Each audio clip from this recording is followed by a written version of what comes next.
ओम शांति 21 मार्च 2024। मीठे बच्चे, अंतर्मुखी हो, याद का अभ्यास करो, चेक करो कि आत्म अभिमानी और परमात्म अभिमानी कितना समय रहते हैं। प्रश्न: जो बच्चे एकांत में जाकर आत्म अभिमानी बनने की प्रैक्टिस करते हैं, उनकी निशानी क्या होगी? उत्तर: पहला, उनके मुख से कभी उल्टा सुल्टा बोल नहीं निकलेगा। दूसरा, भाई भाई का आपस में बहुत लव होगा, सदा खीरखंड होकर रहेंगे। तीसरा, धारणा बहुत अच्छी होगी, उनसे कोई विकर्म नहीं होगा। चौथा, उनकी दृष्टि बहुत मीठी होगी, कभी देहाभिमान नहीं आएगा। पांचवा, कोई को भी दुख नहीं देंगे। ओम शांति। रूहानी बच्चों प्रति सिर्फ रूह कहेंगे तो फिर जीभ निकल जाता है, इसलिए रूहानी बच्चों प्रति रूहानी बाप समझाते हैं, अपने को आत्मा समझना है। हम आत्माओं को बाप से ये नॉलेज मिलती है। बच्चों को देही अभिमानी हो रहना है। बाप आए ही है बच्चों को ले जाने लिए। फल सत्युग में तुम आत्म अभिमानी बनते हो, परंतु परमात्म अभिमानी नहीं। यहाँ तुम आत्म अभिमानी भी बनते हो तो परमात्म अभिमानी भी, अर्थात हम आत्मा बाप की संतान है। यहाँ और वहाँ में बहुत फर्क है। यहाँ है पढ़ाई, वहाँ पढ़ने की बात नहीं। यहाँ हर एक अपने को आत्मा समझता है और बाबा हमको पढ़ाते हैं। इस निश्चय में रहकर सुनेंगे तो धारणा बहुत अच्छी होगी, आत्म अभिमानी बनते जाएंगे। इस अवस्था में टिकने की मंजिल बहुत बड़ी है, सुनने में बहुत सहज लगता है। बच्चों को यही अनुभव सुनाना है कि हम कैसे अपने को आत्मा और दूसरे को भी आत्मा समझ बात करते हैं।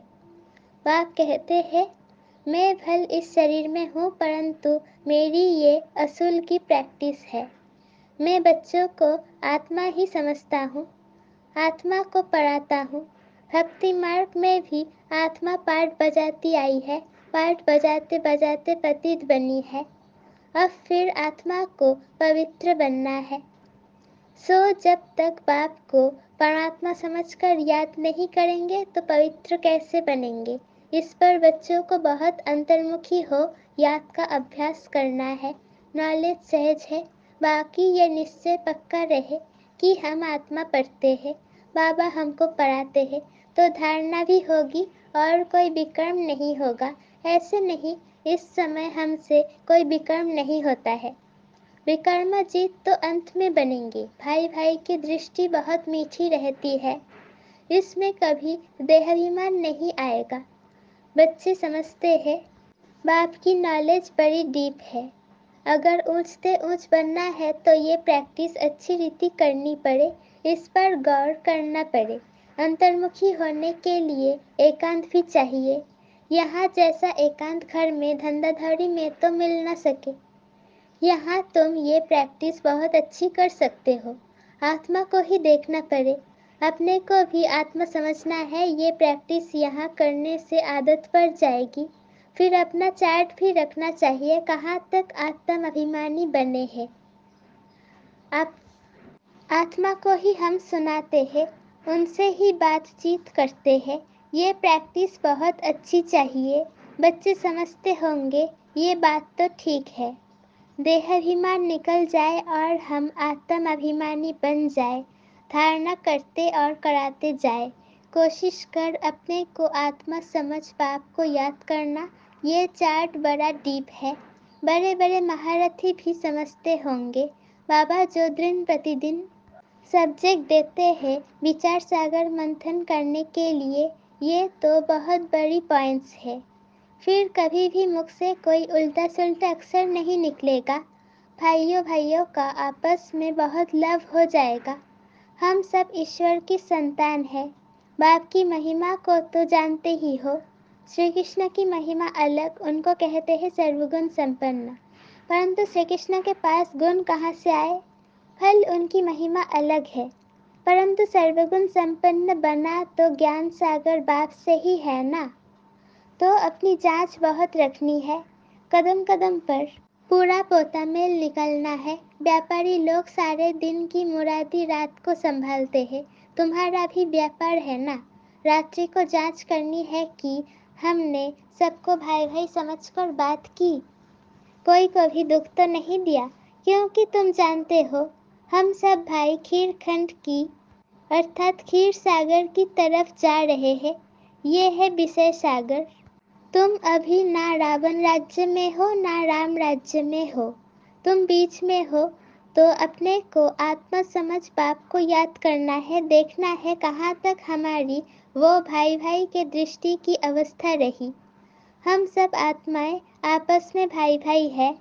हम इस शरीर से पार्ट बजाते हैं। आत्मा अविनाशी है, शरीर विनाशी है।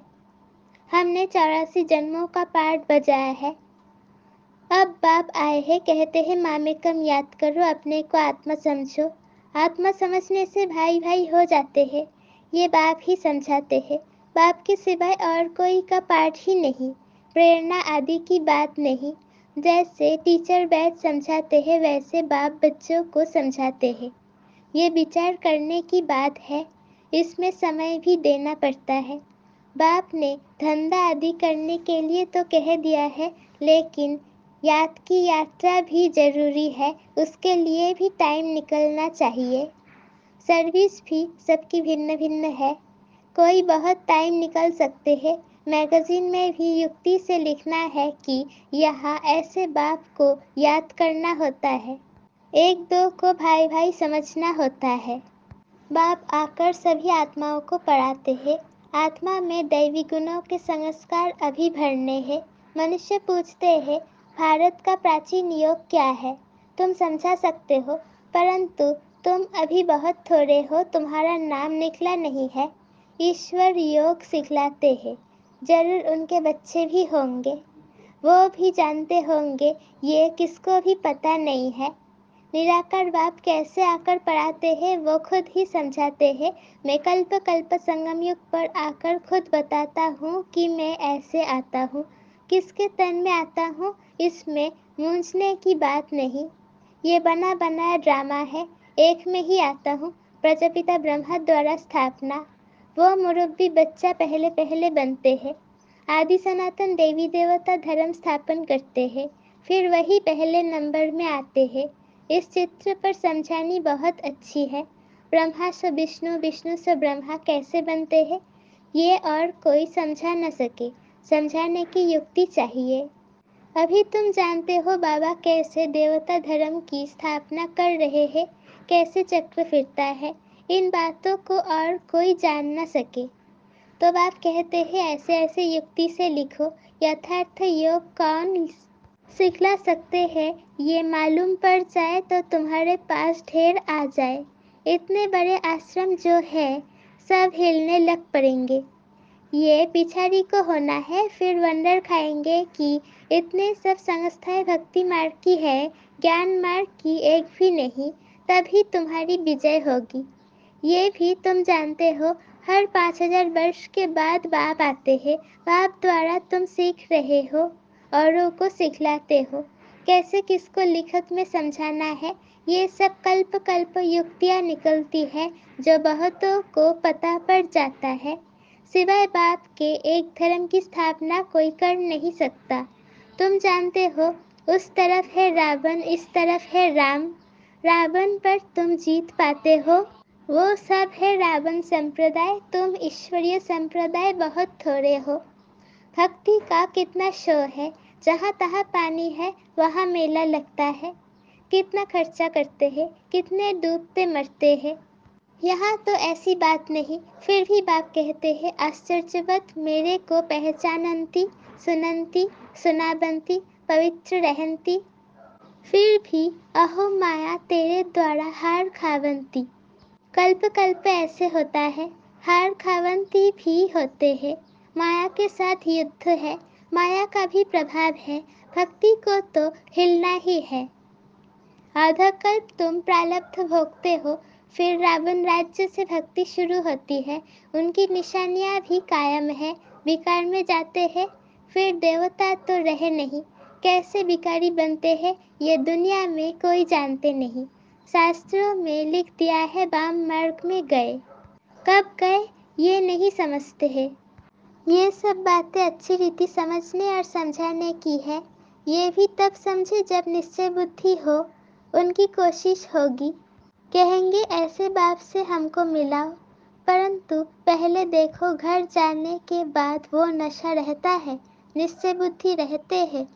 भल याद सतावे, चिट्ठी लिखते रहे, आप हमारे सच्चे बाबा हो, आपसे ऊंचा बरसा मिलता है, आपसे मिलने बिगड़ हम रह नहीं सकते। सगाई के बाद मिलना होता है, सगाई के बाद तरफते हैं। तुम जानते हो हमारा बेहद का बाप टीचर साधन आदि सब कुछ है, और सबसे दुख मिला, उनकी एवज में बाप सुख देते हैं, वहाँ भी सब सुख देते हैं। इस समय तुम सुख के संबंध में बंध रहे हो। ये पुरुषोत्तम बनने का पुरुषोत्तम युग है। मूल बात है अपने को आत्मा समझना, बाप को प्यार से याद करना है। याद से खुशी का पारा चढ़ेगा। हमने सबसे जास्ती भक्ति की है, थक के बहुत खाए। अब बाप आया है वापिस ले जाने, तो जरूर पवित्र बनना है, दैवी गुण धारण करने हैं, पोता मेल रखना है।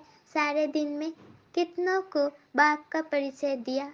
बाप का परिचय देने बिगड़ सुख नहीं आता, तड़फन लग जाती है। यज्ञ में बहुत विघ्न भी पड़ते हैं, मारे खाते हैं। और कोई सत्संग नहीं जहाँ पवित्रता की बात हो। यहाँ तुम पवित्र बनते हो तो असुर लोग विघ्न डालते हैं। पावन बनकर घर जाना है, संस्कार आत्मा ले जाती है। कहते हैं युद्ध के मैदान में मरेंगे तो स्वर्ग में जाएंगे, इसलिए खुशी से लड़ाई में जाते हैं। तुम्हारे पास कमांडर, मेजर, सिपाही आदि कहाँ कहाँ से आते हैं। स्वर्ग में कैसे जाएंगे। लड़ाई के मैदान में मित्र संबंधी याद आते हैं। अब बाप समझाते हैं सबको वापिस जाना है। अपने को आत्मा समझो, भाई भाई समझो, बाप को याद करो। जो जितना पुरुषार्थ करेंगे उतना उच्च पद पाएंगे। वो लोग कहते हैं हम भाई भाई हैं, परंतु अर्थ नहीं जानते, बाप को ही नहीं जानते। लोग समझते हैं हम निष्काम सेवा करते हैं, हमको फल की इच्छा नहीं, परंतु फल तो जरूर मिलना है। निष्काम सेवा तो एक बाप ही करते हैं। बच्चे जानते हैं बाप की कितनी ग्लानि की है, देवताओं की भी ग्लानि की है। अब देवताएं किसी की हिंसा तो कर नहीं सकते। यहाँ तो तुम डबल अहिंसक बनते हो, ना काम कटारी चलाना ना क्रोध करना। क्रोध भी बड़ा विकार है। कहते हैं बच्चों पर बहुत क्रोध किया। बाप समझाते हैं थप्पड़ आदि कभी नहीं मारना, वो भी भाई है, उनमें भी आत्मा है। आत्मा छोटी बड़ी नहीं होती है। ये बच्चा नहीं, परंतु तुम्हारा छोटा भाई है। आत्मा समझना है, छोटे भाई को मारना नहीं चाहिए, इसलिए श्री कृष्ण के लिए दिखाते हैं औखरी से बांधा। वास्तव में ऐसी बातें हैं नहीं, ये भिन्न भिन्न शिक्षाएं हैं। बाकी श्री कृष्ण को क्या परवाह पड़ी है माखन की। वो महिमा भी करते हैं उल्टी चोरी की। तुम महिमा करेंगे सुलटी, तुम कहेंगे वो तो सर्वगुण संपन्न 16 कला संपूर्ण है, परंतु ये ग्लानि की भी ड्रामा में नोंद है। अभी सब ताप्रधान बन पड़े हैं, बाप आकर शतप्रधान बनाते हैं। पढ़ाने वाला है बेहद का बाप, उनकी मत पर चलना पड़े। डिफिकल्ट से डिफिकल्ट ये सब्जेक्ट है, पद भी तुम कितनी ऊंच पाते हो। अगर सहज हो तो सब इस इम्तिहान में लग जाए, इसमें बड़ी मेहनत है। देहाभिमान आने से विकर्म बन जाएंगे, इसलिए छुई मुई का दृष्टांत है। बाप को याद करने से तुम खड़े हो जाएंगे, भूलने से कुछ ना कुछ भूल हो जाएंगी। पद भी कम हो पड़ता है। शिक्षा तो सबको दी है, जिसकी बात में गीता बनाई है। गरुड़ पुराण में रोचक बातें लिखी है जो मनुष्यों को डर लगे। रावण राज्य में पाप तो होते ही है, क्योंकि है ही कांटों का जंगल। बाप कहते हैं दृष्टि को भी बदलना है। बहुत समय से हीरे हुए हैं, इसलिए शरीर की तरफ प्यार चला जाता है। विनाशी चीज से प्यार रखने से फायदा ही क्या। अविनाशी से प्यार रखने में अविनाशी बन जाता है। बच्चों को यही डायरेक्शन है। उठते बैठते चलते फिरते बाप को याद करो। अच्छा, मीठे मीठे सीखी लथे बच्चों प्रति माता पिता बाप दादा का याद प्यार और गुड मॉर्निंग। रूहानी बाप की रूहानी बच्चों को नमस्ते। हम रूहानी बच्चों की रूहानी माता पिता बाप दादा को याद प्यार गुड मॉर्निंग और नमस्ते। शुक्रिया बाबा, शुक्रिया। धारणा के लिए मुख्तसर पहला पॉइंट, शरीर विनाशी है, उससे प्यार निकाल। अविनाशी आत्मा से प्यार रखना है। अविनाशी बाप को याद करना है। आत्मा भाई भाई है, हम भाई से बात करते हैं, ये अभ्यास करना है। दूसरा पॉइंट, विचार सागर मंथन कर अपनी ऐसी अवस्था बनानी है जो मुख से कभी कोई उल्टा सुल्टा बोल ना निकले। कदम कदम पर अपना पोता मेल चेक करना है। वरदान, निमित्त और निर्माण भाव से सेवा करने वाले श्रेष्ठ सफलता मूर्त भव। सेवाधारी अर्थात सदा बाप समान निमित्त बनने और निर्माण रहने वाले। निर्माणता ही श्रेष्ठ सफलता का साधन है। किसी भी सेवा में सफलता प्राप्त करने के लिए नम्रता भाव और निमित्त भाव धारण करो। इससे सेवा में सदा मौज का अनुभव करेंगे। सेवा में कभी थकावट नहीं होगी। कोई भी सेवा मिले, लेकिन इन दो विशेषताओं से सफलता को पाते सफलता स्वरूप बन जाएंगे। स्लोगन, सेकंड में विदेही बनने का अभ्यास हो तो सूर्यवंशी में आ जाएंगे। सेकंड में विदेही बनने का अभ्यास हो तो सूर्यवंशी में आ जाएंगे। ओम शांति।